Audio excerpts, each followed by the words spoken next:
Делюсь с вами рецептом очень вкусного и очень милого торта под названием пенек. И для начала мы испечем корж. Для коржа нам понадобится 2 яйца, 160 грамм сахара и 2 чайные ложки ванильного экстракта. Взбиваем все с помощью миксера до посветления и увеличения массы.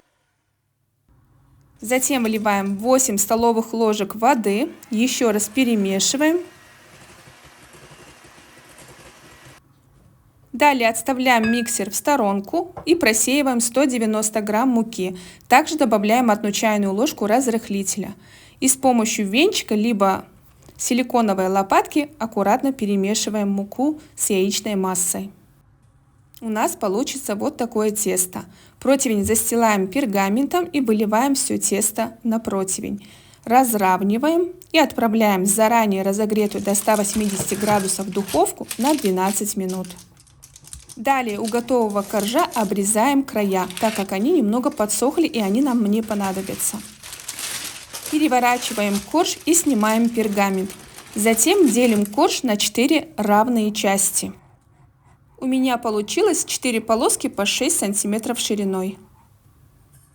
А теперь приготовим помадку. В сотейник всыпаем 1 столовую ложку сахара, 1,5 столовые ложки какао-порошка и 70 мл сливок. Отправляем на плиту и доводим до кипения, при этом постоянно помешивая. Как только масса закипит, сразу снимаем с огня и добавляем 30 грамм сливочного масла. Еще раз тщательно перемешиваем до однородности. И сразу же этой помадкой смазываем корж.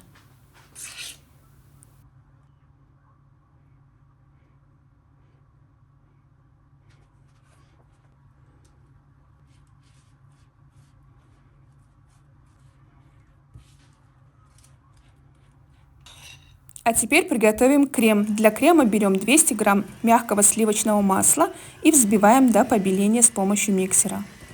Добавляем 200 граммов вареной сгущенки, еще раз взбиваем до однородности и затем добавляем 300 грамм творожного сыра.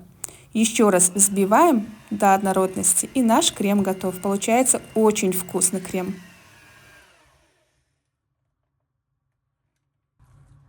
От общего крема убираем в сторонку примерно 4 столовые ложки, для того, чтобы смазывать края торта, и добавляем к ним какао-порошок. Остальной крем равномерно распределяем по коржу.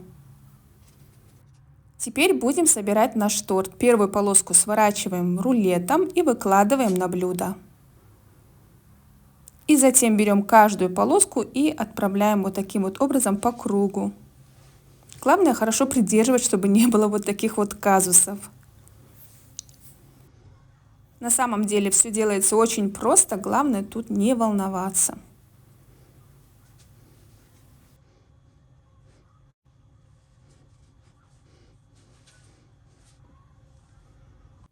Теперь с помощью спатулы проходимся по верхушке нашего будущего пенька, таким образом рисуя такие четкие линии, похожий на пенек, и шоколадным кремом смазываем бока торта.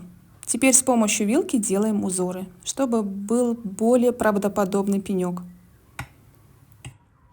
Друзья, честно признаюсь, готовила я этот торт впервые, думала, что не получится, на самом деле очень даже все получилось. Готовится он на самом деле очень легко. Кстати, рецептом шишек поделюсь в следующем видео. Обязательно ставьте лайк, если не подписаны на мой канал, подпишитесь, жмите на колокольчик, чтобы не пропускать мои новые публикации. Всем пока и до новых видео!